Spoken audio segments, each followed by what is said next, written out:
Hello viewers, आज के episode में आपका स्वागत है। तो चलिए पहले पिछला अभ्यास प्रश्न देख लेते हैं। सवाल था, हाल ही में नासा ने शनि के किस चंद्रमा पर फास्फोरस की खोज की है? ऑप्शंस थे टाइटन, मिमास, एनसेलाडस या फिर डायोन। तो इसका सही जवाब था ऑप्शन सी, एनसेलाडस। हाल ही में नासा ने शनि के चंद्रमा एनसेलाडस पर फास्फोरस की खोज की है, इसलिए विकल्प सी सही है। ये खोज नासा के कैसिनी अंतरिक्ष यान द्वारा एकत्र किए गए डेटा की समीक्षा पर आधारित वैज्ञानिकों की जर्मन नेतृत्व वाली अंतर्राष्ट्रीय टीम द्वारा प्रकाशित की गई थी। आपको बता दें कि फास्फोरस डीएनए की संरचना की मूलभूत इकाई है और पृथ्वी पर जीवन के सभी रूपों में मौजूद कोशिका झिल्लियों और ऊर्जा वाहक अणुओं का एक महत्वपूर्ण हिस्सा है।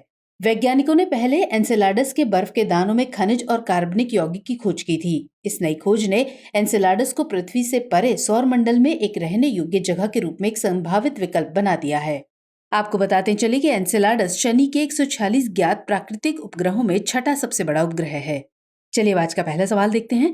मस्तिष्क का कौन सा भाग मुख्य रूप से स्वैच्छिक मूवमेंट के समन्वय, संतुलन बनाए रखने और मांसपेशियों की टोन को विनियमित करने के लिए जिम्मेदार है?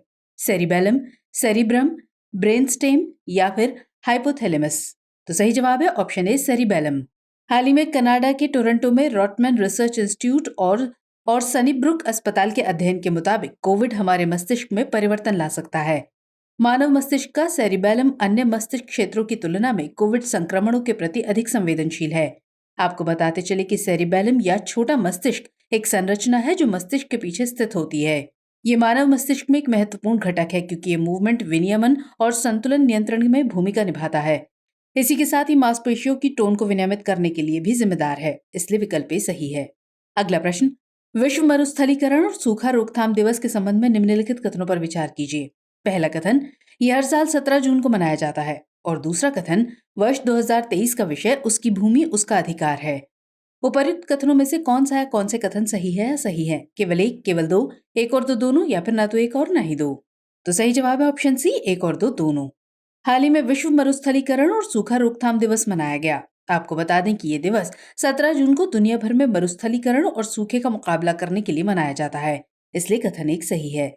मरुस्थलीकरण और सूखा दिवस को संयुक्त राष्ट्र महासभा द्वारा आधिकारिक तौर पर विश्व मरुस्थलीकरण और सूखा रोकथाम दिवस के रूप में घोषित किया गया था। वर्ष 2023 के लिए इसकी थीम उसकी भूमि उसका अधिकार है, इसलिए कथन दो भी सही है।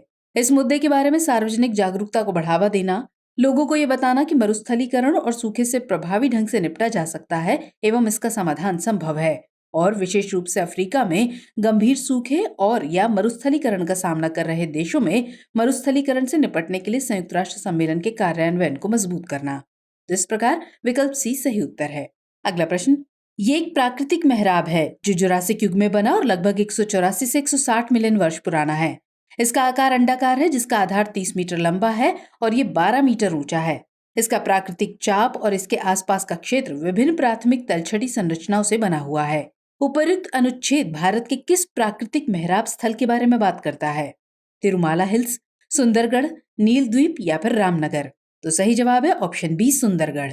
हाल ही में भारतीय भूवैज्ञानिक सर्वेक्षण यानी जीएसआई ने ओडिशा के सुंदरगढ़ में भारत के सबसे बड़े प्राकृतिक मेहराब या आर्क की खोज की है।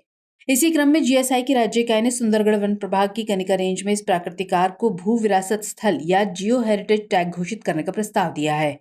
ये मेहराब जियो हेरिटेज टैग हासिल करने वाला देश का सबसे बड़ा प्राकृतिक मेहराब होगा। ये एक प्राकृतिक मेहराब है जो जुरासिक युग में बना और लगभग 184 से 160 मिलियन वर्ष पुराना है। इसका आकार अंडाकार है जिसका आधार 30 मीटर लंबा है और ये 12 मीटर ऊंचा है। इसका प्राकृतिक चाप और इसके आसपास का क्षेत्र विभिन्न प्राथमिक तलछटी संरचनाओं से बना हुआ है, इसलिए विकल्प भी सही उत्तर है। चलिए आगे बढ़ते हैं। भीमबेटका के रॉक शेल्टर के संबंध में निम्नलिखित कथनों पर विचार कीजिए। एक, यहाँ भारतीय डिकिंसोनिया जीवाश्म पाया गया था। और दो, ये यूनेस्को का विश्व धरोहर स्थल है। आपको बताना है कि इनमें से कौन सा है कौन से कथन सही है या सही है। केवल एक, केवल दो, एक और दो दोनों या फिर ना तो एक और ना ही दो? तो सही जवाब होगा ऑप्शन बी, केवल दो। हाल ही में भारतीय वैज्ञानिकों ने साबित किया है कि भारतीय डिकिंसोनिया जीवाश्म जो 2021 में भीमबेटका गुफा से प्राप्त किया गया था, वास्तव में एक गिरे हुए मधुमक्खी के छत्ते की छाप थी, न कि एक वास्तविक जीवाश्म, इसलिए कथन एक सही नहीं है। आपको बता दें कि भीमबेटका के रॉक शेल्टर भारत में प्रागैतिहासिक काल के सबसे बड़े भंडारों में से एक हैं। ये भोपाल से लगभग 45 किलोमीटर दक्षिण पूर्व में स्थित है। ये यूनेस्को का एक विश्व धरोहर स्थल है, इसलिए कथन दो सही है। ये मध्य प्रदेश के समृद्ध और प्राचीन इतिहास को अपने रॉक शेल्टरों में संरक्षित करता है और प्रागैतिहासिक जानवरों और मनुष्यों की गुफा कला से सुशोभित है। इन शेल्टरों की खोज 1957 में पुरातत्वविद विष्णु वाकणकर ने की थी, इसलिए विकल्प बी सही है। अगला सवाल देखेंगे। निम्नलिखित देशों पर विचार कीजिए। 1 बोत्सवाना, 2 जाम्बिया, 3 मलावी और 4 मोजाम्बिक। उपर्युक्त में से किन देशों की सीमा जिम्बाब्वे से लगती है? केवल 1 और 2, केवल 1, 2 और 3, केवल 1 और 4 या फिर केवल 1, 2 और 4? तो सही जवाब है ऑप्शन डी, केवल 1, 2 और 4। हाल ही में भारत के उपराष्ट्रपति ने नई दिल्ली में जिम्बाब्वे, गाम्बिया और कांगो के नेताओं की मेजबानी की। आपको बता दें कि जिम्बाब्वे पूर्व में दक्षिणी रोडेशिया, दक्षिण अफ्रीका का एक स्थलरुद्ध देश है। ये दक्षिण अफ्रीकी गणराज्य के साथ दक्षिण में 125 मील या 200 किलोमीटर की सीमा साझा करता है। तो वहीं दक्षिण पश्चिम और पश्चिम में बोत्सवाना, उत्तर में जाम्बिया और पूर्वोत्तर एवं पूर्व में मोजाम्बिक से घिरा है, इसलिए विकल्प डी सही है।